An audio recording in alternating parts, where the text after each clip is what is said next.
barnaamijkeena waxaanu ku soo qaadanaynaa magaalada ay dhammaan dadka ku nool hantiilayaasha yihiin laakiin cid kasta oo ka guurtaa ay waayayaan hantidooda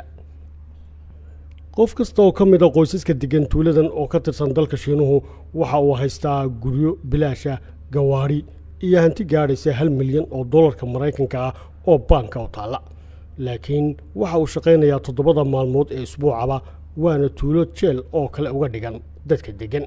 dhammaan dadka degan waxay helaan adeegyo caafimaad iyo kuwa waxbarasho oo bilaash ah waana tuulo loo dhameystiray dhammaan adeegyadii laga maarmaanka oo ahaa nolosha waxaana ku taala taalada dheer ee daruuriga gaadha